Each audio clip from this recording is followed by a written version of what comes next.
শরীয়তপুর জেলায় হাম রুবেলা প্রতিরোধে টিকাদান কার্যক্রম আনুষ্ঠানিকভাবে শুরু হয়েছে। জেলার বিভিন্ন উপজেলায় একযোগে শুরু হওয়া এই কর্মসূচির আওতায় মোট 1,47,774 জন শিশুকে টিকা প্রদান করা হবে। সোমবার সকাল 10টায় সিভিল সার্জন কার্যালয়ে এই কার্যক্রমের উদ্বোধন করা হয়। সিভিল সার্জন ডাক্তার রেহান উদ্দিনের সভাপতিত্বে অনুষ্ঠানে প্রধান অতিথি হিসেবে উপস্থিত ছিলেন শরীয়তপুর 1 আসনের সংসদ সদস্য সাইদ আহমেদ আসলাম। বিশেষ অতিথি হিসেবে উপস্থিত ছিলেন জেলা প্রশাসক তাহসিনা বেগম এবং জেলা পরিষদের প্রশাসক সর্দার AKM নাসিরউদ্দিন কালু।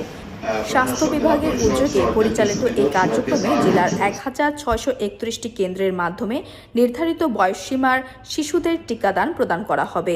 প্রতিটি ইউনিয়ন ও পৌরসভায় স্থাপিত টিকাদান কেন্দ্রগুলোতে নির্ধারিত সময়সূচি অনুযায়ী টিকা দেয়া হচ্ছে।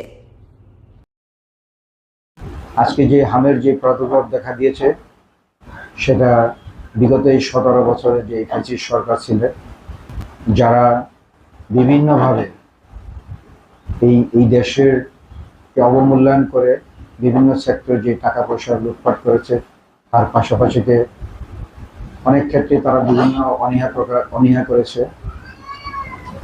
এবং যারা বিগত যে সরকার ছিল, যে তত্ত্বাবধায়ক সরকার, তারাও কিন্তু এই ব্যাপারটাকে খেয়াল করেনি, যার জন্য আজকে এই হামের আবার প্রাদুর্ভাব দেওয়া হয়েছে। যেটা অনেক আগে আমাদের একটা পুরনো রূপ ছিল এই হামের ব্যাপারটা, যেটা এখন আবার এটা দেখা দিয়েছে।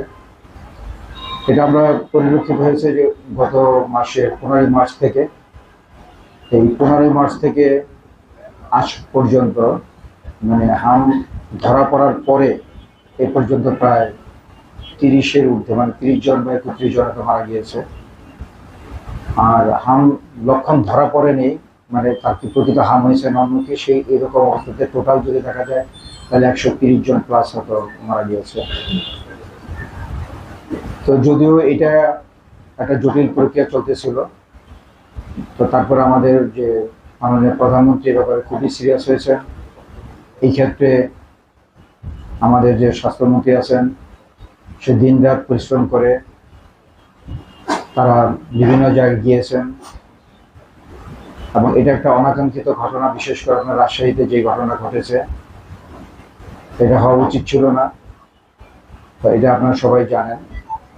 তো এখন সেই লক্ষ্যে আমরা একটা ডিসিশন হয়েছে সরকার পক্ষ থেকে যে আজকে 20 এপ্রিল আজকে সারা বাংলাদেশের এট এ টাইম মানে সব জায়গা থেকে এটা আমাদের টিকাটা দেওয়া হবে, যেখানে সরকারের প্রজেক্ট প্রায় আমরা এই প্রথম দিনে 1,80 লাখের মতো আমরা টিকার নিয়ে কাজ করবো। আমরা চাই যে বর্তমান সরকার যে যখন যেই সমস্যাগুলি আছে সেই সমস্যাগুলি সমাধান করবে।